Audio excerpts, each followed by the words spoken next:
बोलना मत। ओम शांति। 10/4/23 की वाणी है।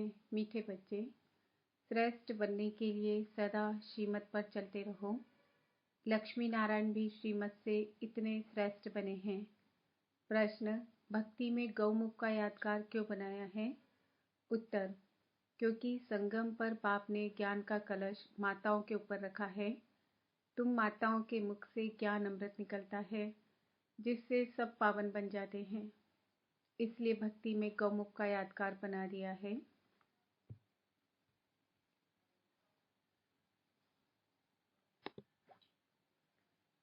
तुम गौ माताएं हो, तुम ही सबकी मनोकामनाएं पूर्ण करती हो, इसलिए यादगार बने हुए हैं। गीत, नयनहीन को राह बताओ प्रभु, दर दर ठोकर खाए। ओम शांति। बच्चों ने गीत सुना। भक्ति मार्ग वाले बच्चे बाप को पुकारते हैं कि हम जो नयनहीन बुद्धिहीन बन गए हैं, हमें राह बताओ। हे प्रभु जी, याद करते हैं अपने बाप को। उनको परम पिता परमात्मा कहा जाता है। सभी जीव की आत्माएं बाप को याद करती है। हम इस पतित दुनिया में बहुत दुखी हैं, दर दर धक्के खाते रहते हैं। जहाँ भी जाते हैं उनके ऑक्यूपेशन का कुछ भी पता नहीं कि हम किसके पास जाते हैं। शिव के मंदिर में जाते हैं, परंतु उनको पता नहीं कि शिव कौन है।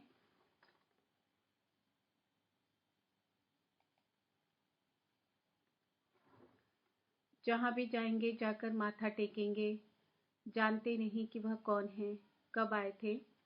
लक्ष्मी नारायण के मंदिर में भी जाते हैं, लेकिन जानते नहीं कि ये कब आए, कैसे राज्य लिया, कुछ भी पता नहीं। देलवाड़ा मंदिर में जाते हैं, वहाँ आदि देव बैठा है, परंतु जानते नहीं यह कौन है। जगदम्बा के पास जाते हैं, परंतु वह कब आई, क्या किया, कुछ नहीं जानते, सिर्फ जाकर माथा टेकते हैं।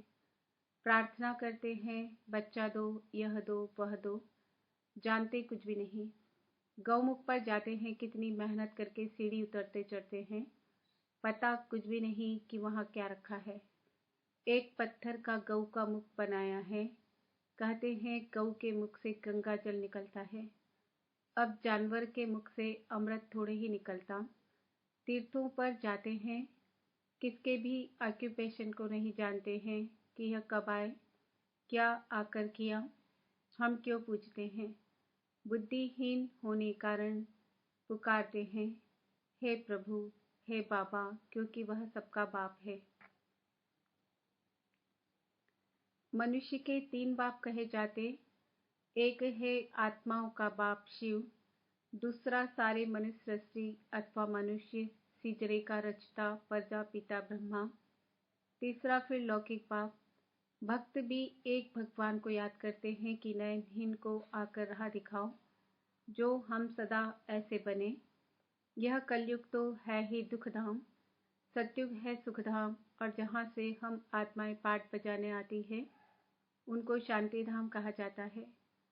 आत्मा को यह शरीर रूपी बाजा अथवा यह कर्मेंद्रियां यहाँ मिलती है, जिससे आत्मा कर्म करती है। आत्मा तो है अविनाशी, शरीर है विनाशी।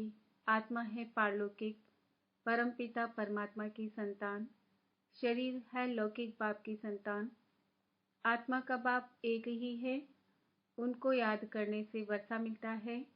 बेहद के शांति और सुख का वर्षा कोई मनुष्य मात्र से मिल नहीं सकता है, चाहे कोई भी हो। ब्रह्मा विष्णु शंकर को भी देवता कहा जाता। परमात्मा एक शिव है। शिव परमात्माय नमः, ब्रह्मा परमात्माय नमः नहीं कहेंगे तो यह भी जो मंदिर आदि हैं, उनके ऑक्यूपेशन को कोई नहीं जानते। ऊंचते ऊंच परमपिता परमात्मा शिव है, फिर रचना रचते हैं ब्रह्मा विष्णु शंकर की। शिव निराकार अलग है, शंकर आकारी देवता है, परमात्मा एक है।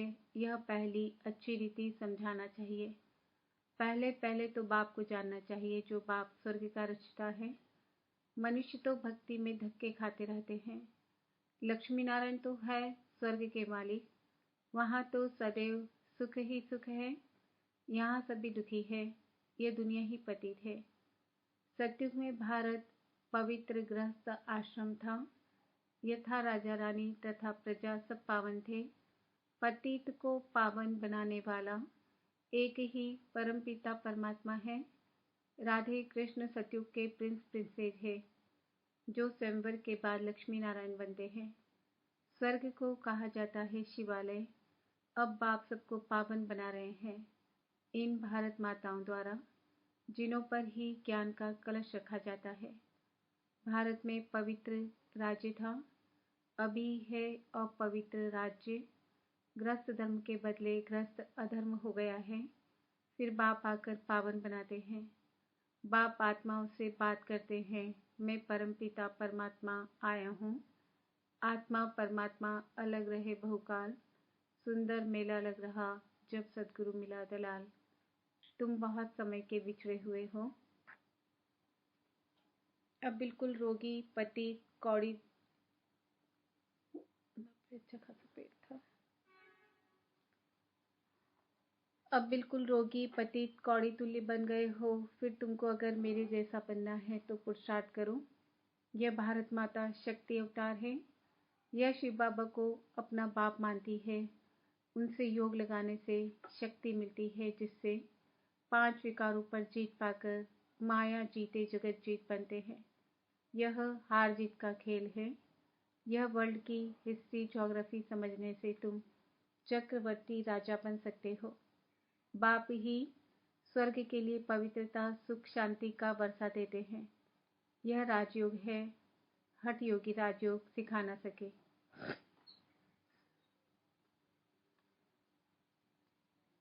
अभी तुम बच्चों को श्रीमत मिलती है, जिससे तुम श्रेष्ठ बन रहे हो। रावण की मत से तुम भ्रष्ट बने हो।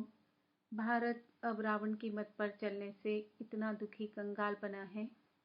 जगदम्बा सबकी मनोकामनाएं पूर्ण करने वाली थी, वह भी माता थी। जगदम्बा ने श्रीमत पर भारत को स्वर्ग बनाया था, इसलिए उनकी इतनी महिमा गाई जाती है। पवित्रता के बिगड़ तुम पवित्र दुनिया का मालिक बन नहीं सकेंगे। आधा कल्प भक्ति मार्ग चलता है। अब बाप कहते हैं, फिर पावन दुनिया का मालिक बनना है तो आकर समझो। अब श्रीमत मिलती है तो उन पर चलना है।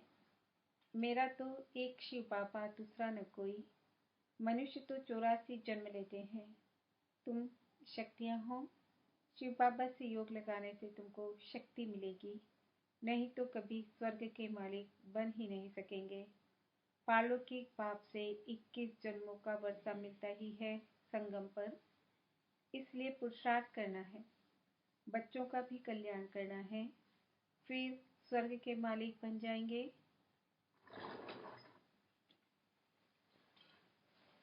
यह राजयोग की पाठशाला है। भगवान उवाच, बच्चे मैं तुमको राजयोग सिखलाता हूँ, जिससे तुम राजाओं का राजा स्वर्ग के मालिक बनेंगे। सिर्फ बाप को याद करो तो अंतमति सो गति हो जाएगी। बाप सुखधाम में भेज देंगे। बाप कहते हैं, मैं ही आकर सबको शांति धाम सुखधाम में ले जाता हूँ। सत्युग त्रेता में ये भक्ति आदि होती नहीं, वहाँ तो 21 जन्म अथाह सुख है। अब बाप कहते हैं, इस रावण पर जीत पहनो। विकार के लिए शादी करना अपनी बर्बादी करना है।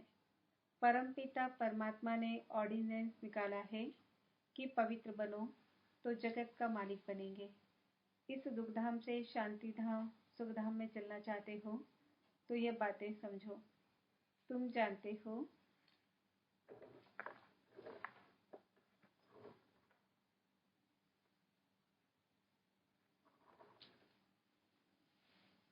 जानते हो सिवाय बाप के कोई भी मनुष्य को भगवान कहना रॉन्ग है। भगवान है ही एक। अभी तुम बच्चे शिव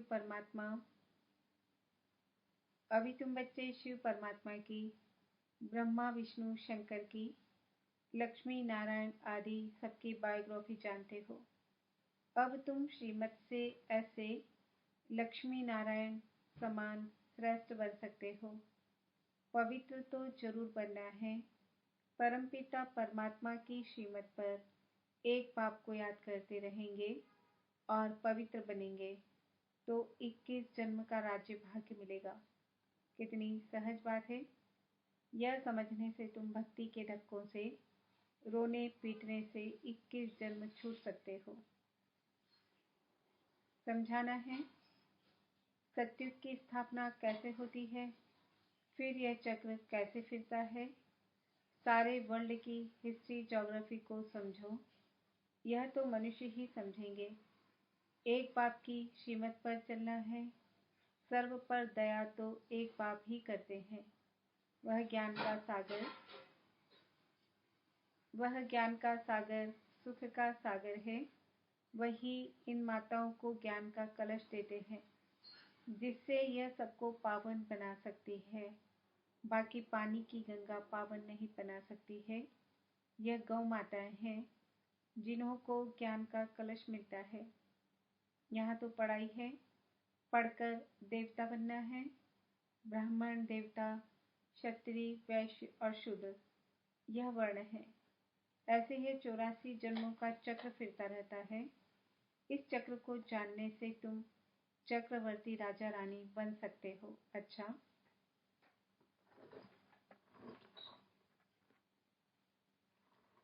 बाप दादा संजू को छोड़ के बिल्कुल नहीं आना था। वो बस वो सेंटर का खाना खाता है ना, भले वो कुछ भी हो, कोई और बनाता है, मेरे को भी कोई और का खाना, हम लोग वो सेंसिटिव दोनों। मैं तो किसी और के हाथ का खाना खाती हूँ, मेरी भी तबीयत खराब हो जाती है। अभी जबरदस्ती छोड़ता है। अगर इसकी जगह पर उसको लेकर वहां चलते ना बागेश्वर धाम, मीटिंग का नहीं करते तो और उसकी तबीयत ठीक हो जाती उल्टा। कहाँ जा रहे हो?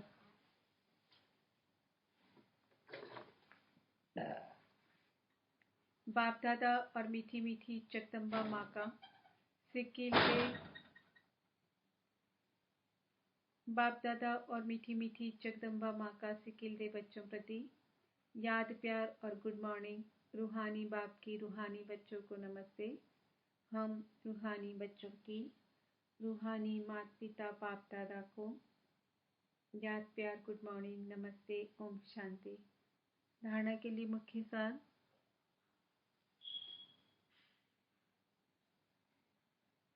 पवित्रता के बल से श्रीमत पर चल भारत को स्वर्ग बनाने की सेवा करनी है। सबको एक बाप का ऑर्डिनेंस सुनाना है कि पवित्र बनो तो पवित्र दुनिया के मालिक बनेंगे।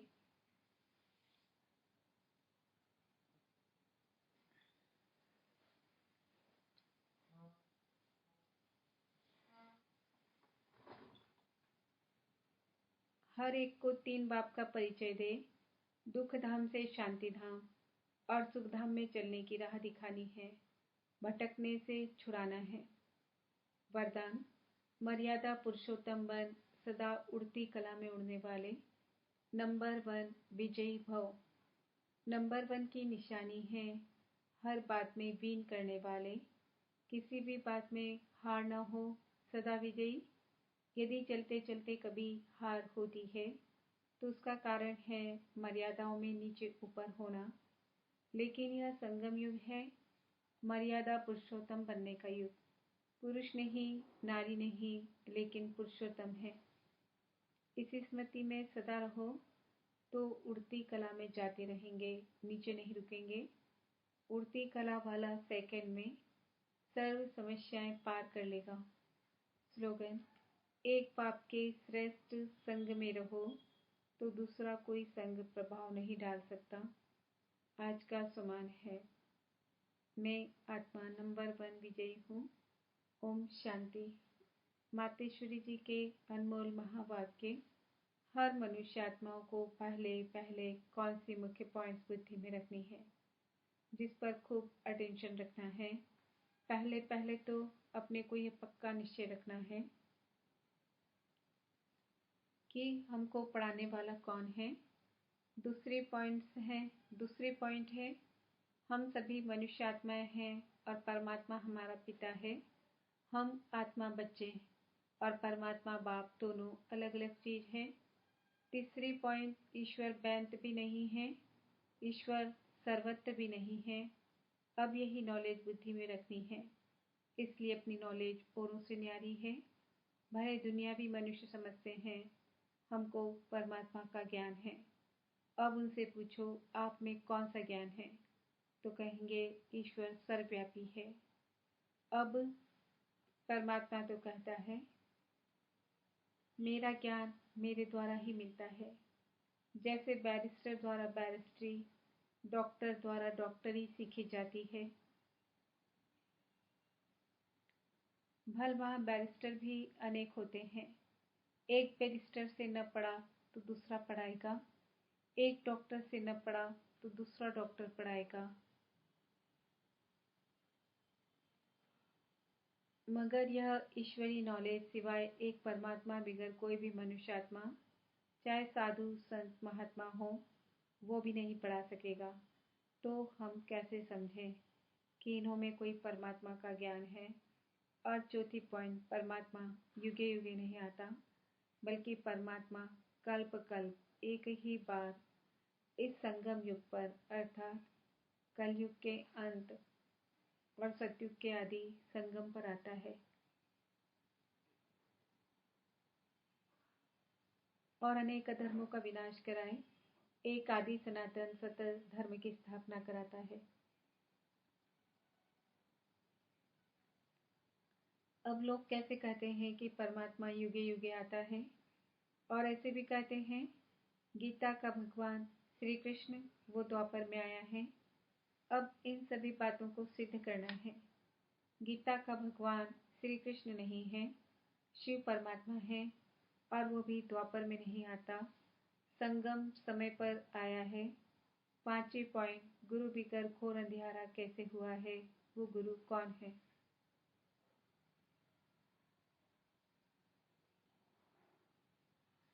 मनुष्य सृष्टि उल्टा झाड़ कैसे है, और हमको अपने 5 विकारों पर जीत कैसे पानी है। छठवीं पॉइंट, हम वही पांडव योद्धे हैं जिनके साथ साक्षात परमात्मा है, उसी तरफ ही जीत है। और 7वीं पॉइंट, परमात्मा खुद सर्वशक्तिवान है, तो जिन्होंने परमात्मा का पूरा साथ लिया है उन्हों को ही परमात्मा द्वारा लाइट माइट दोनों ताज मिलते हैं। अब यह सभी बातें बुद्धि में रखना, इसको ही ज्ञान कहा जाता है।